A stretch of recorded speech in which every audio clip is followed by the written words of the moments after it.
Okay, let's start from the question number 2.20. The question is 5% solution of cane sugar in water has has freezing point of 271 Kelvin, and calculate the freezing point of 5% glucose in water if freezing point of the pure water is 273.15. See, now it's very simple question. We have two cases here. One is cane sugar and second one is glucose, and 5% solution of cane sugar is given. See, now 5% cane sugar, that means simple sucrose C12H22O11. Weight is given, W2 5 gram, W1 that is 95 gram. How? Weight of the solvent is not given, so that is 100 minus 5, that is 95. Molecular mass is 342, that you can calculate. And here it is given that the freezing point, water has freezing point of 271 Kelvin. So now see, we want to find delta T. So delta T, that means what? Freezing point of the water minus freezing point of the solution. Delta TB naught minus TB according to our theory. Okay, so 273.15 minus 271, that is 2.15. Now we have formula delta TF is equal to KF into W2 into 1000 upon M2 into W1. So delta TF is equal to 2.15, KF, W2 is equal to 5000, M2 342, and W1 is the gram solvent, that is 95. We got this equation 2.15 is equal to KF into 0.154. Now case 2. In case 2 they said calculate the freezing point of 5% glucose. So same thing here, 5% glucose is given, W2 is 5 gram, according to 100 minus 5, that is 95, solvent, molecular weight is 180, but here we have to find delta TF for the glucose. So same method we will apply in the case 1 and case 2. Delta TF that we want to find, KF it is not given, but if it is given then it is also useless. Why? That we can see later. W2 into 1000 upon M2 into W1.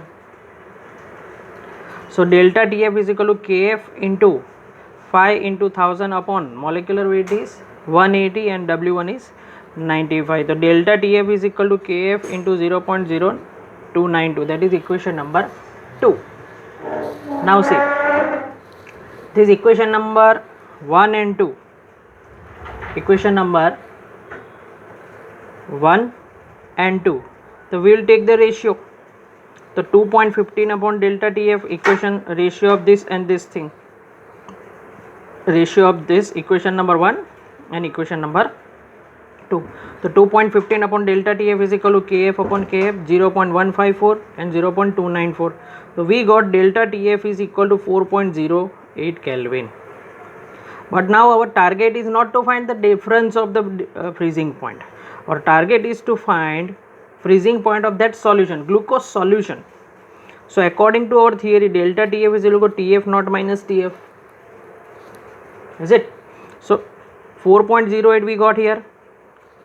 TF, freezing point of the water, pure solvent, that is water, 273.15, and delta TF we want to find, that is for the solution. This is for solution.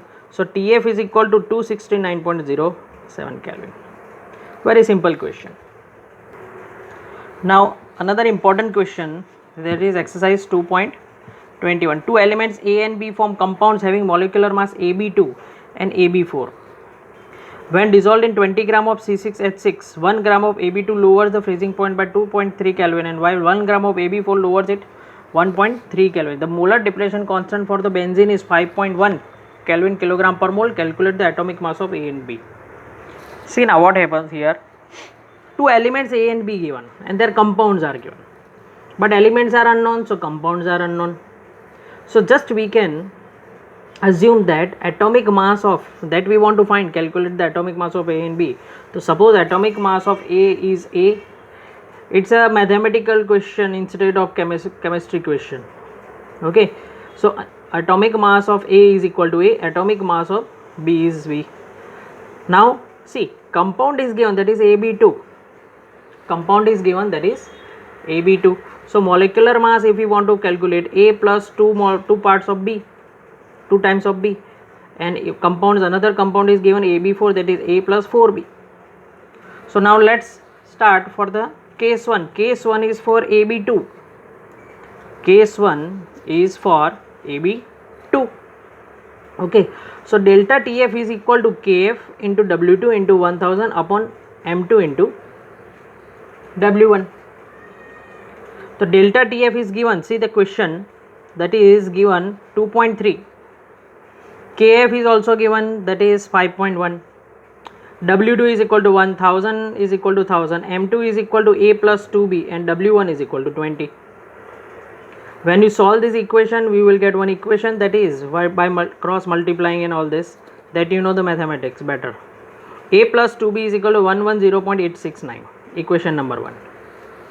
Okay, so now case number 2. So case number 2 is for AB4. So delta TF is equal to KF into W2 into 1000 upon M2 into W1, same formula. Delta TF for, it is for now AB4. So this is for AB4. Delta TF is equal to 1.3 given in question.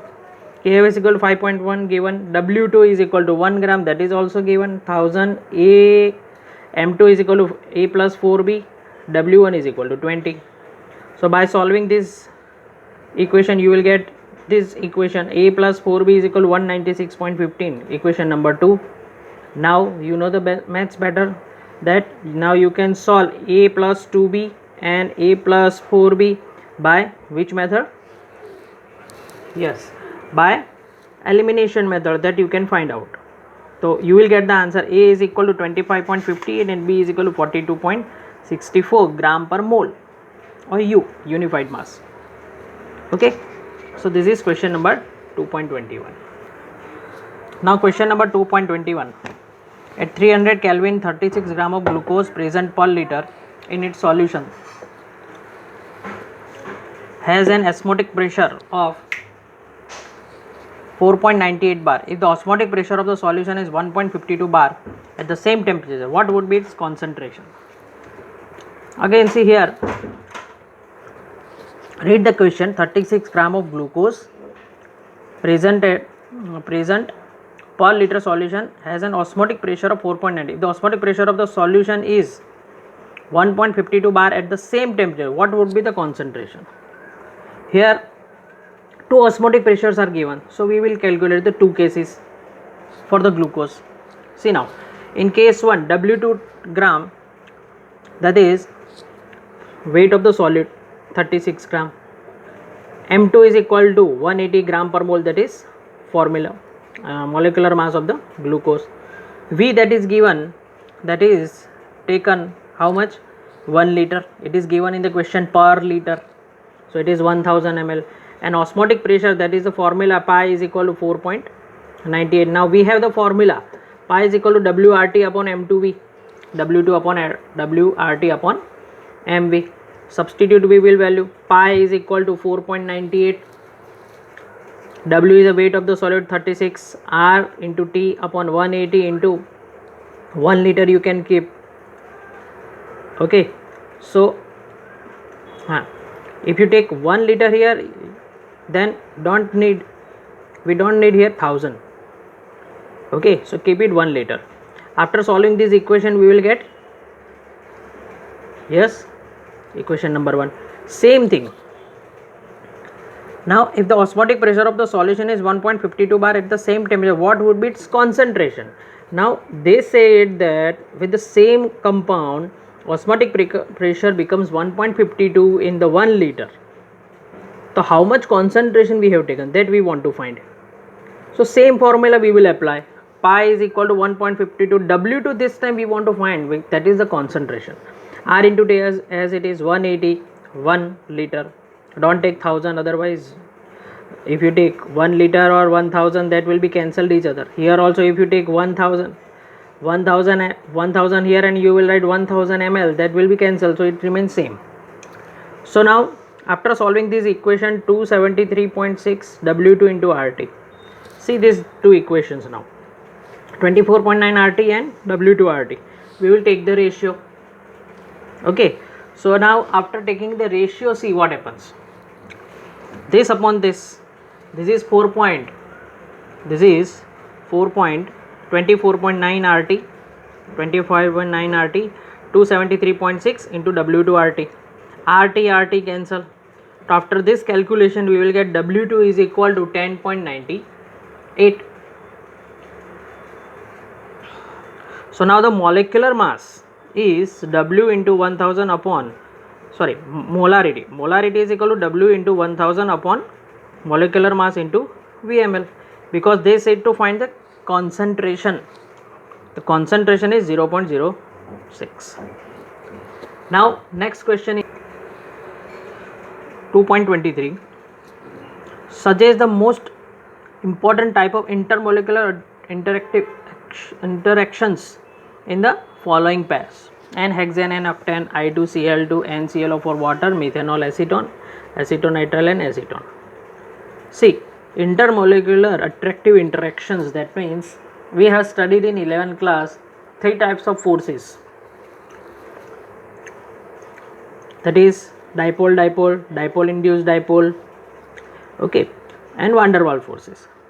So now mostly they are van der Waals forces.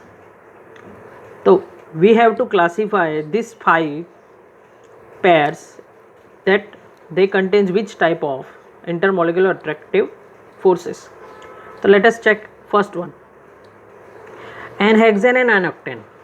See, if they are non-polar, N-hexane and N-octane, they are alkane series.